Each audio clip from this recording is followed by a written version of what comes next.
Hello, I am Amethyst the Artist and welcome back to my channel. Thank you for stopping by. If you're new here, please consider subscribing. And if you're a current subscriber, thank you for tuning back into the video. Every support is appreciated. I decided to make this video today. Really just, I've never drawn Sailor Moon, so that was one. And two, I realized that, including myself, not everyone has the ability to have a huge set of expensive Copics or Chameleon or what have you. So sometimes we just get a mix. I've even used Sharpies at one point. And I don't really see videos of mix and matching markers, different brands. So, you know, I have Chameleon markers, I have some ALCHOHOL markers, I hope I'm saying that right, and I have some Copic Chows, and I also recently have, bought a couple of artist lofts at Michael's. I just kind of buy what I need for the moment, and I figured that I would just make a video to show you how compatible each one of those markers are with each other. Sometimes people are so dedicated, loyal to a brand, they just use that one brand, but they do mesh well with each other, and they blend well as long as they're alcohol, right? And the pigments really complement each other. So anyway, if you're this far into the video, please again consider subscribing. It'll help us a great deal. Hit the notification bell also, so you know when we upload. And any interaction, now you don't see the dislikes, but any interaction, whether it's a like, a dislike, a comment, any sort of constructive criticism, please put it in the comments below. Share and also this video if you can.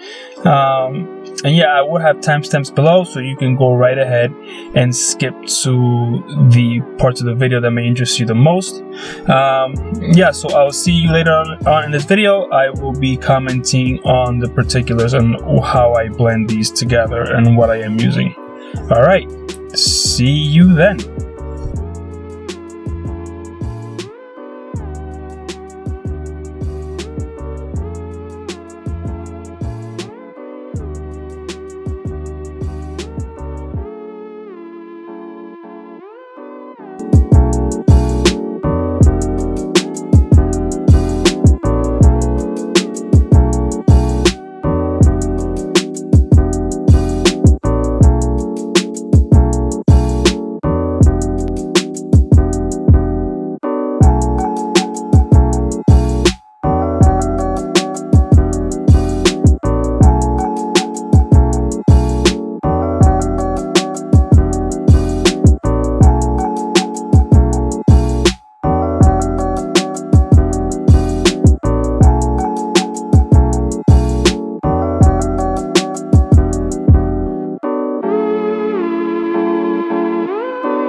And here you can see where I start to ink.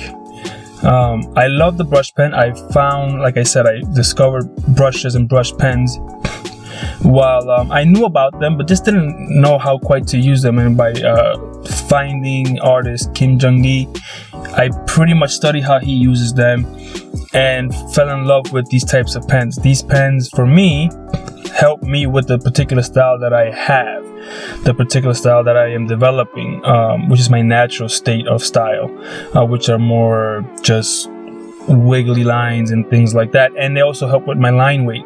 I don't have to go over a line multiple times to get the line weight that I want. I'm not that perfect at it yet, as you can see, but I am getting used to it. I like it because it moves the drawing on faster for me. I don't have to take as long. And you know, I do have a 9 to 5. I have other things to do. So moving faster, it's a great advantage for me and a big deal for me. I don't have that luxury anymore where I can take forever on a piece, you know, and just keep refining and refining and refining and refining. The brush pen and brushes help me do a lot in a short period of time. So I really love the brush pens. This one, like I said, is a Pentel. I think it's a medium brush. It's not the finest and it's not the broadest. And they do last for a long time. The cartridges do last, I find, for myself, a long time. So, you know, if you're curious about them, do try them out. They're a great stepping stone into before you want to, let's say, tackle a brush, where you have to keep dipping and going back. I've used both on this channel, so you can go back and see those videos where I might have used both. But yeah, so like I said, this is Pentel brush pen, and later on in the video I will be reviewing and going over the markers that I use.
Now here are all the markers that I'm currently using. I will be showing them like this quickly. I know the speed up time is a little bit makes it hard, but they're basically the Chameleons, Copic Chows, one ALCHOHOL in gray, and Artist Lofts. I needed a skin tone that I didn't have, so I used that. Like you can see here, these are the Chameleons.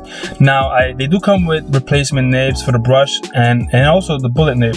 I do need to replace them. One, as you can see here throughout this video as I color, they are fraying at the edges, so it's hard to stay within the lines. That's number one. So they bleed more. So, and also I'm not being careful, and that does not help that the nibs are just destroyed. The nibs don't last long to begin with, and I think they knew this, and that's why they added them with each package, because they just don't last as long. Here is the Copic Chow, which the nibs are excellent. They work. They're smooth. They don't fray, that I can see anywhere near the way the chows would fray. But also this paper is believe it or not, this is like almost a 20-year-old black book from Utrecht art supply store that I got, and I just never finished it in, so I am using it. Everything here glides fast, and it does tend to bleed. So again, having a marker that's not as good with a good nib will bleed. But you don't have to give up. There's always corrections you can make to sort of fix those. So I'm not worried about the bleeding, because I can fix that with creativity or just whiteout or even white ink. So I don't, to me it's not a big deal. Or color, as you will see, I will add some color around the picture as I go along later on to cover up those mistakes. So it's not as just, oh my god, I went out of the lines, this is over and done with. No, just actually look for ways to be creative. That forces you to play with the imagination a little bit more on how you use your tools. So yeah, and they do blend well together. They don't blend harshly with each other. They complement each other, all three of these brands. So if you're really short on money and you just could buy a set here, a marker there, a tone here, a tone there, until you can, obviously save up for something that's just has almost every tone you're gonna need for now. These work great, and you don't have to spend a lot of money. I find ALCHOHOL markers are just as good. But with Artist Loft and ALCHOHOL, the actual cap that shows the color, they don't match well. So you do have to test them in the store to see if it's the pigment you need. They don't, it's sort of, but with ALCHOHOL, if you buy online, you just don't know. So what I do is I do a color swatch where I write down the number, a little box, I go over it once, and that gives me what that shade is. So if I refer back to that rather than the cap. Because if with those markers, if you go straight in with just about what the cap is, you're gonna be disappointed. They're not the same. They don't match at all. But as you can see here, I mainly used for the hair the Chameleons, and I do some chows in there, Copics, and like I said, they mix well. I don't have any sort of complaint at all. So if you're actually thinking, like I said, about buying different brands, I'm not sure if they will meld well together, I've even used Sharpies mixed with Copics, and if you want me to do a video on that, let me know in the comments below. I will get a set of Sharpies and mix them up with some blending with the Copics and the Chameleons and all of that stuff. They do work well. I've got older pieces that I've done that I love the way the color gradients happen with those, actually.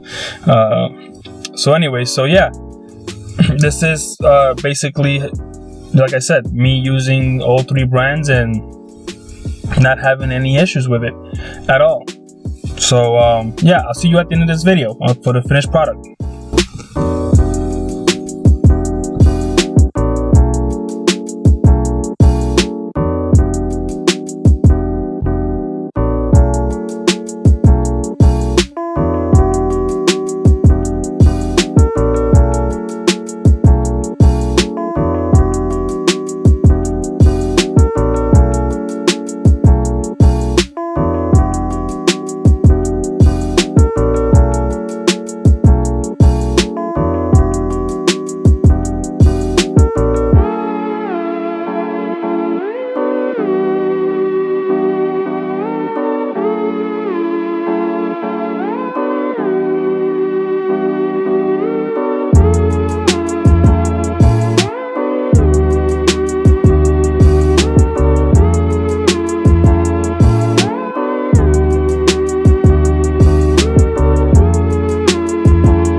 So this is where I now come in and fix the quote-unquote problem areas.